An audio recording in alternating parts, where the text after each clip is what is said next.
सांध्य सत्संगर बरेण्य पुरुधा दयालंकर मनोनीत अधूर्यदेव श्रीजुक्त कृपा सिंधु महातदा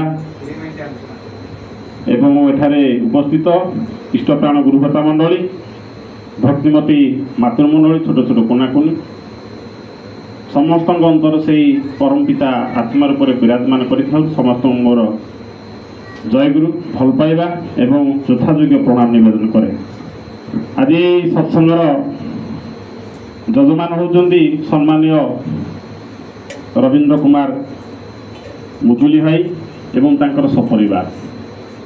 उद्देश्य तांकर मातांकर श्राद्ध उपलक्षे से विदेही आत्मा सद्गति निमंते परम दयाल श्री ठाकुर पाखे प्रार्थना जनाए सी साधुमुचित स्थान पातु परम पिता पाखे प्रार्थना जनाए। श्राद्ध अवसर में कौन बा कहुपे परम पिता आमको जो विधान देइचंती से विधान ही आमको अनंत जन्म पर्यंत श्राद्धर आवश्यकता पड़ोनी जदि आमे ठीक मुताबक करूँ। तथापि ये श्राद्धर कथाटा उत्पत्ति होची अत्रि ऋषि ठारू। अत्रि ऋषिंकर जेतबेले पौत्र नातींकर देहांत होची से साधना बल जानिले जे आत्मार गतिटा कौन जतबेले स्थूल शरीर आत्माटा चली जाऊँगी सी कारण शरीर बा काम शरीर रोची से सी बहु समय पर्यंत रहे सेटा से आत्मा उपरे डिपेंड करे।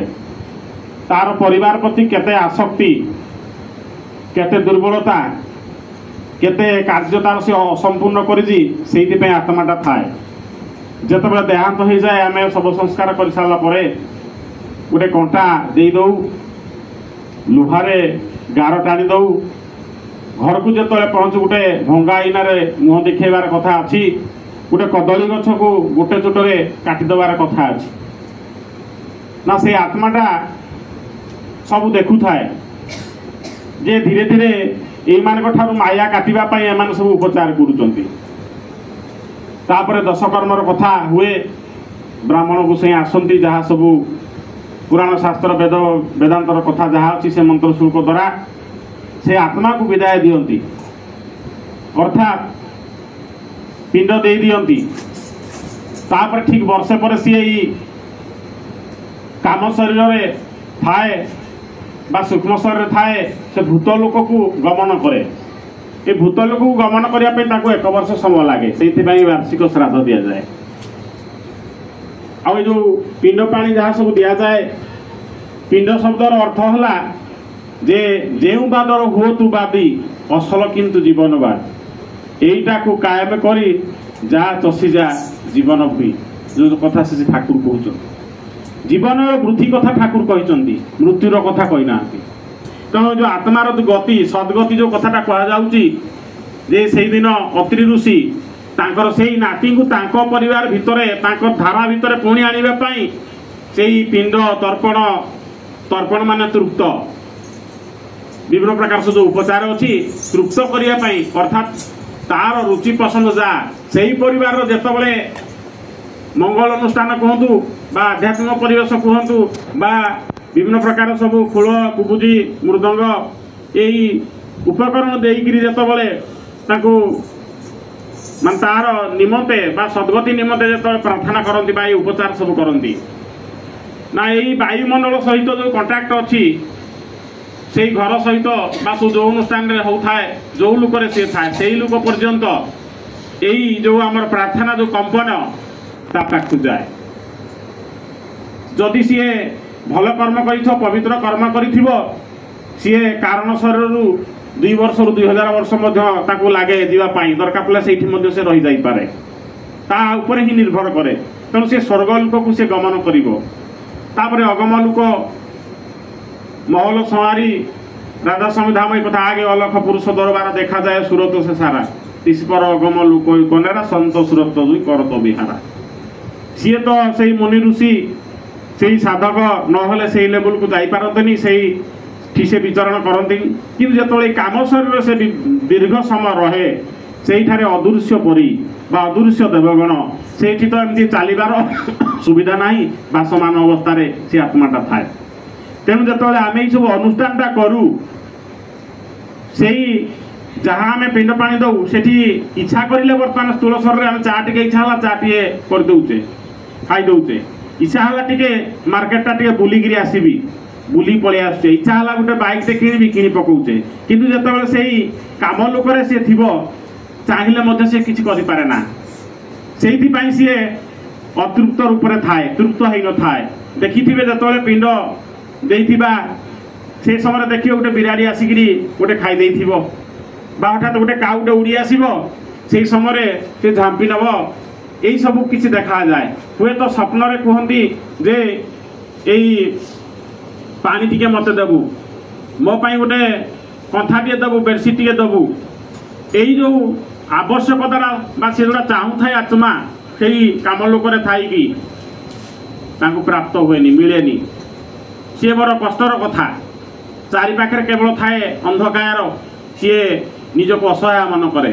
ତେଣୁ ଆମେ ଯେତେବେଳେ ଉପଚାର ଭିତରେ ଦେଇକରି ତାଙ୍କୁ ଯେତେବେଳେ ଆମେ ତା ପାଇଁ ଉପଚାର କରୁ, ଏଇ ବାୟୁମଣ୍ଡଳର କମ୍ପନଟା ତା ପାଖରେ ପହଞ୍ଚେ। ତାର ଏଟା ପ୍ରମାଣ କ'ଣ? ଏଟା କ'ଣ କଥା କହିଦେଲେ କ'ଣ ହେବ? ପ୍ରମାଣ ଯେ ଗୋଟେ ଗ୍ଲାସରେ ଆମେ କିଛି ମାଟି ନେବା, ବାଲି ନେବା, ଲୁଣ ନେବା, ଚିନି ନେବା, ଲେମ୍ବୁ ମଧ୍ୟ ଦେବା, କ୍ଷୀର ମଧ୍ୟ ଦେବା, ଘାଣ୍ଟି ଦେବା, ସବୁ ମିଶିଯିବ। ମାଟିଟା ତଳେ କିଛି ସମୟ ପରେ ବସିଯିବ ବା ବାଲିଟା ବସିଯିବ। ଲୁଣ ଚିନିର ଆଉ କିଛି ସତ୍ତା ନଥିବ।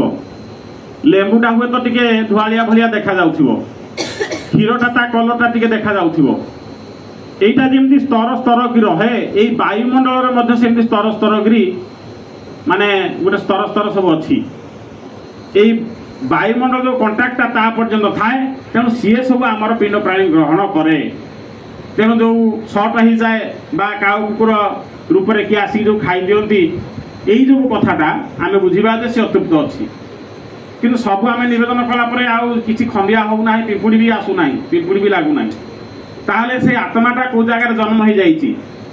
যদি জন্ম হয়েছি সে যদি বাঘ হয়ে জন্ম হয়েছিল, আমি যে পিণ্ড পানি দেবা সিয়ে তার খাদ্যটা পরিবর্তন হব। যেমনি আমি জনক কাহাকে পঠাইবা যে ডালি তেল লুণ চিনি সি আনব, কলিকতার গোটে ছুয়া পাঠ পড়ুছি, আমি কোণ করছে মনি অর্ডর କରିଦେଉଛେ, সেটা বিনিময় হয়ে যাচ্ছে। তো ঠিক সেমিতি আমি যাহা সব এটি এই ব্রাহ্মণଙ୍କ দ্বারা মন্ত্রপুত করিকি যাহা আমি সব নিবেদন করিবা, সেটা বিনিময় হয়ে যাব। অর্থাৎ যদি বাঘ জন্ম হয়েছিল সে তাকে মাংস রূপে এটা খাদ্যটা তাকে মিলিব, যদি গাই জন্ম হয়েছিল তাকে ঘাস রূপে মিলিব। আর যদি কেউ জায়গায় সি অপ্রত্যাশিত ভাবে আপনার গোটে ঘরକୁ যাইथिबे যে আপনার বঞ্চিথিলা সময় বা আউ গোটে জায়গায় জন্ম হয়েছিল পরে এই পিণ্ড পানি সে আত্মাটা পাউছি, তার প্রমাণ কোণ? আপনার অযাচিত ভাবে গোটে ঘরକୁ যাইथिबे, কিছু প্রোগ্রাম নথিব, কিন্তু সেইটি আপনার ভোজনর ব্যবস্থা হয়েছিল। মানে হঠাৎ আকস্মিক ভাবে আপনার মিলিযোগ, চিহ্না জনা নথিব, কিন্তু গোটে জায়গায় এমনি ব্যবস্থা হয়েଯିବ। আপনার গোটে বসরে যাওথিবে, সে লোকটা কিছু আপনার চিহ্না জনা কিছু সম্পর্ক নথিব, সি আপনার সিটটা অফর করুথিব। এইভাবে ভাবে সেটা পায়, আত্মা পায়। সেইপাই এইসব হচ্ছে করিবার কথা। তেণু আমার রয়েছে দেবযজ্ঞ, পিতৃযজ্ঞ, ঋষিযজ্ঞ, ভূতযজ্ঞ, নৃযজ্ঞ, এই পাঁচটা যজ্ঞ অছি। এই পাঁচটা যজ্ঞ আমি ফুলফিল হচ্ছে ইষ্টভূতি ভিতর দিয়ে ঠাকুর କହିଛନ୍ତି। তাপরে সেই ভিতরে গোটে হচ্ছে পিতৃযজ্ঞ, যে পিতরি পিতমা পণ্যে পিয়তি সর্বদেবতা, পিতা স্বর্গ পিতা ধর্ম পিতা হি তপর নন্দনা, পিতৃপ্রীতি প্রসারি আনে সবু দেবতাকে বন্দনা। তেণু পিতৃমাতৃভূতিটা আমি করিবাটা ধ্যেয়। এটা ননীগোপাল চক্রবর্তী ঠাকুরଙ୍କ পাখে অনেক আপনার জাঁথিবে, সে ঠাকুরଙ୍କ পাদরে তেল লগাই দৌঁଛନ୍ତି। সে তেল লগাইলা সময় দেখিলে তাঙ্ক বাপা গোটে হাতুড়ি দ্বারা সবুলে কাম দাম করতে। হঠাৎ সে হাতুড়িটা তাঙ্কর দৃশ্যমান হচ্ছে। এই কথাটা ননীগোপাল চক্রবর্তী চমকি পড়িলে, কহিলে বাবা তো এই হাতুড়িটা ব্যবহার করতে, তাঙ্কর তো দেহাত হয়ে যাইছি অনেক দিন হলানি, তাহলে এইটা আজকে মতো দেখাগলা। ঠাকুরকে এই কথাটা জিজ্ঞাসা করছেন। ঠাকুর কହୁଛନ୍ତି, আরে তো বাবার আজ শ্রাদ্ধ দিবস, তো বাপাঙ্কর দেহান্ত আজ হয়েছিল, তু কিন্তু শ্রাদ্ধ দেইনু, তোর মনে হি না। কিন্তু পিতৃপুরুষঙ্কর শ্রাদ্ধটা দেলে খুব ভালো, কাহিঁকি সেইমানে যে অতৃপ্ত অভাবে থাকি সে জন্ম নেই পারু নথাନ୍ତି।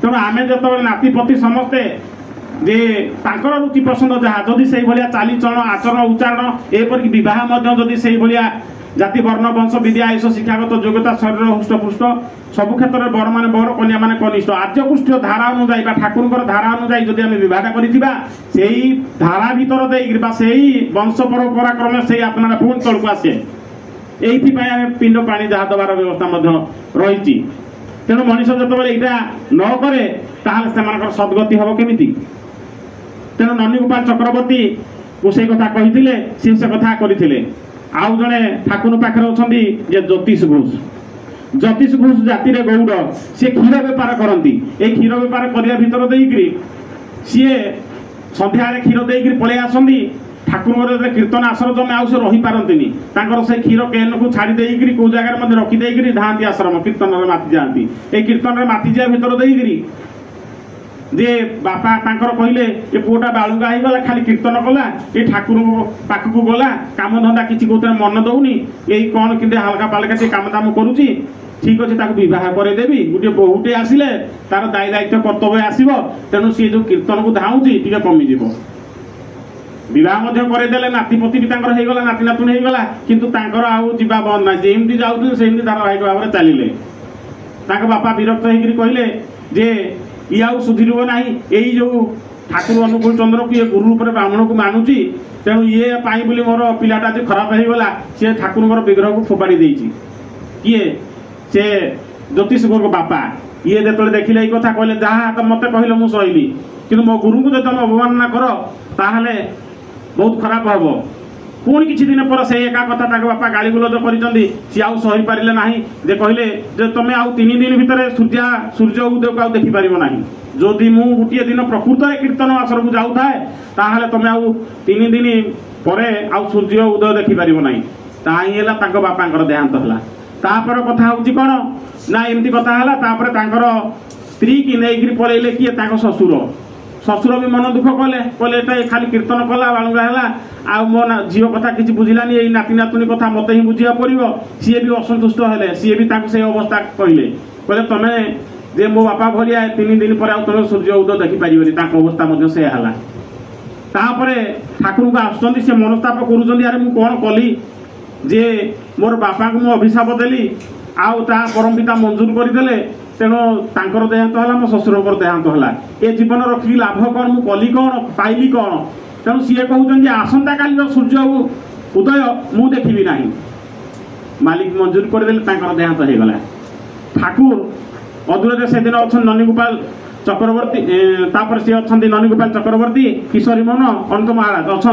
ठाकुर गोटे निम गछ को बहुत समय चाह रही बहुत समय चाह रहा पचार ठाकुर आप निम गछ को कौन एमती चाहूँगी ठाकुर विषण बदन पूरा भाराक्रांत दुख तांकर ना यही सतीश देख देख सतीश बर्तमान ये अच्छी सी बर्तमान विकल होकर कहूँ मु चंडाल कौन कली तेणु मु जन्म नापी चाहूँगी मु तुम से लीला सहचर होगापी चाहूँगी किंतु मुझे आउ कि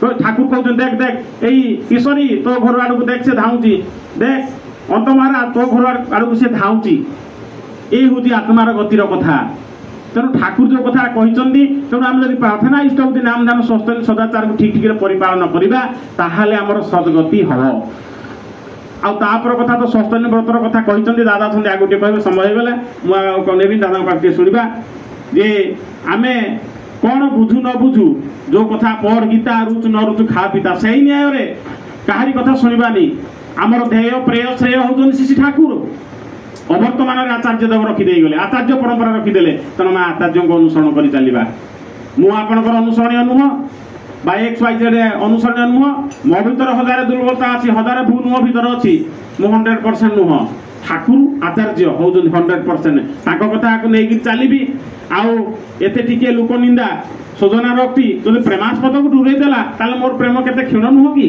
तेणु आसतु गभीर भाव में भल पाइबा ठाकुर को ଭଲ ପାଇଲେ ଆମେ ଆନନ୍ଦ ରହିବା, ପରିବେଶକୁ ମଧ୍ୟ ସେଇଭଳିଆ ଆମେ ପ୍ରେମ ପ୍ରୀତି ଭଲ ପାଇବା ଆଦର ଗୌରବ ଦେଇପାରିବା। ତେଣୁ ଆଜି ଏଇ ଯେଉଁ ଆତ୍ମାର ସଦ୍ଗତି ନିମନ୍ତେ ସତ୍ସଙ୍ଗ ହେଉଛି, ନିଶ୍ଚିନ୍ତ ଭାବରେ ତାଙ୍କର ଆଉ ନିବେଦନର ଆବଶ୍ୟକତା ନାହିଁ, ସଦ୍ଗତି ଅଟୋମେଟିକ୍ ହେବ। କାହିଁକି? ସେ ପୁଣ୍ୟାତ୍ମା ହେଇଥିବାରୁ ତାଙ୍କର ସୁଯୋଗ୍ୟ ପୁତ୍ର ଆଜି ତାଙ୍କର ଶ୍ରାଦ୍ଧ ଦିବସରେ ସତ୍ସଙ୍ଗ ଆୟୋଜନ କରୁଛନ୍ତି। ଏ ଯୁଗର ପୁରୁଷୋତ୍ତମ ଶ୍ରୀ ଠାକୁର ଅନୁକୂଳ ଚନ୍ଦ୍ରଙ୍କର ସତ୍ସଙ୍ଗର ଆୟୋଜନ। ଆଉ ଏଠାରୁ ବଳି କଥା କ'ଣ? ଏଇଟା ଠାକୁର କହିଛନ୍ତି, ମୁଁ ତୁମ ଭିତରେ ବଞ୍ଚି ରହିବା ପାଇଁ ଚାହେଁ। ତୁମେ ବିଭିନ୍ନ ପ୍ରକାର ସବୁ ବକ୍ତୃତା ଦେଇପାର, ଦୀକ୍ଷା ଦେଇପାର, ଆକୁଞ୍ଚଳ ବିମାଞ୍ଚଳ ପ୍ରଦେଶ ପର୍ଯ୍ୟନ୍ତ ତମେ ସବୁ ଦୀକ୍ଷାର ପ୍ଳାବନ କରିଦେଇପାର। ଯଦି ତୁମ ପରିବାର ଭିତରେ, ତମ ଜେନେରେସନ ଭିତରେ ଯଦି ମୁଁ ବଞ୍ଚି ନ ରହିପାରିଲେ, ତାହେଲେ ମୋତେ ଫାଙ୍କିଦେଲ। ତେଣୁ ଆସନ୍ତୁ ଆମେ ଫାଙ୍କିବାନି, ଫାଙ୍କିର ଅଧିକାରୀ ହେବାନି। ଜୟ ଗୁରୁ।